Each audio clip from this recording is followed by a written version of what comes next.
2016 version of Ben-Hur is directed by Timur Bekmambetov, written by Keith Clark and John Ridley. It's based on, fun fact, not the 1959 film of the same name, but from the book Ben-Hur, Tale of the Christ by Lew Wallace. And this movie stars Jack Huston, Toby Kebbell, Morgan Freeman, Nazanin Boniadi, I believe, and Rodrigo Santoro. And in Ben-Hur, Jewish Prince Judah Ben-Hur, played by Jack Huston, has a violent falling out with his adopted brother Messala, played by Toby Kebbell, who has become an officer for the Roman Empire. Judah is sent into slavery, but he plots for a way to return to Jerusalem to take revenge on Messala. Now, I had dirt poor expectations going into this movie. Like, I was just not looking forward to it at all. I thought it was going to be terrible, and I'm just going to cut to the chase and say that I really enjoyed Ben-Hur for some strange reason. This is absolutely a guilty pleasure movie for me. I recognize that it's not really a good movie at all, and a lot of people are not going to like it, but I had a lot of fun for some strange reason. Objectively speaking, all the acting is pretty good all throughout,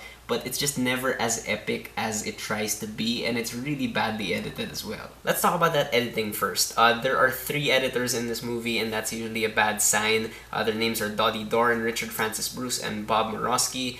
And the editing in the movie just really feels like it was done by Switchblade. These shots just keep jumping abruptly from place to place throughout the movie. The first act is a total mess that rushes all of the setup for the characters and the plot, which kind of ruins like everything else a bit. The ending is also totally botched. And there are time cards throughout the movie that say like 5 years later or 8 years earlier, and these time cards are like almost kind of insulting. Like, you just show us the passage of time, don't plaster it all over the screen. And the director Timur Bekmambetov isn't like the worst director in the world, it's just that he doesn't quite earn the biblical scale that he seems to be going for. You know, this movie for $100 million budget feels a lot cheaper and smaller than I think it wanted to be. You know, this whole thing about the Roman occupation of Jerusalem never comes off as volatile and scary as it probably was back then. And the way he directs any scenes on horseback or in the chariots, like, there's a lot of shaky cam and it's really distracting. However, I am convinced that this entire movie was built around 2 sequences, the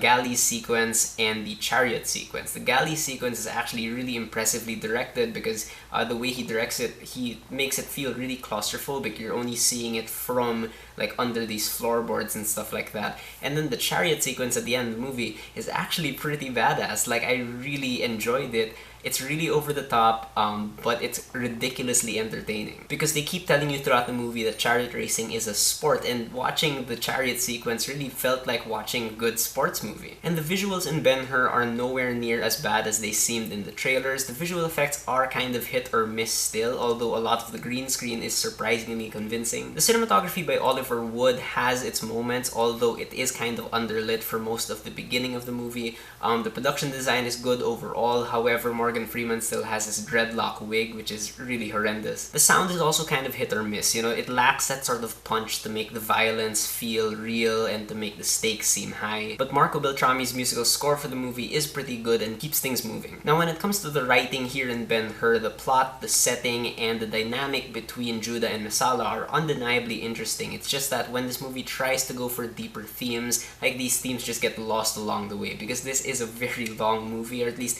longer than I think it needed to be. And one of the things that stretch out the running time of this movie is Jesus, unfortunately. The way he's put into the movie, just, he doesn't fit with the story they were trying to tell already. However, in terms of dialogue, a lot of the dialogue is actually quite clever and memorable, but a lot of the dialogue as well just doesn't really make a lot of sense. However, the one genuinely good thing I will say about this movie, next to the chariot scene and the galley scene, is the acting. The acting is actually quite good from everybody in the cast.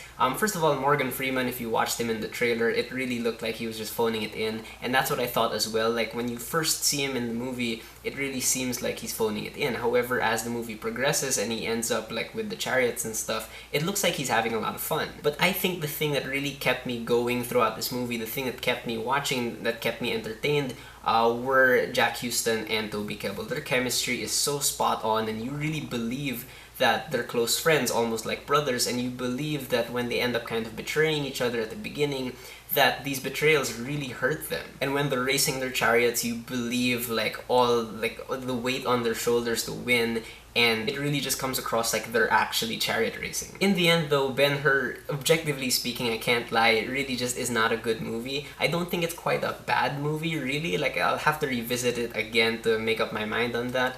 But I really just don't understand why I really enjoyed this movie. However, for you guys out there, you probably won't, so I don't know if I would recommend seeing this. Anyway, so those are my thoughts on Ben-Hur. If you guys have seen it, tell me what you thought about it, and whatever you thought, whether you agree with me or not, please leave me a comment. Let's have a conversation.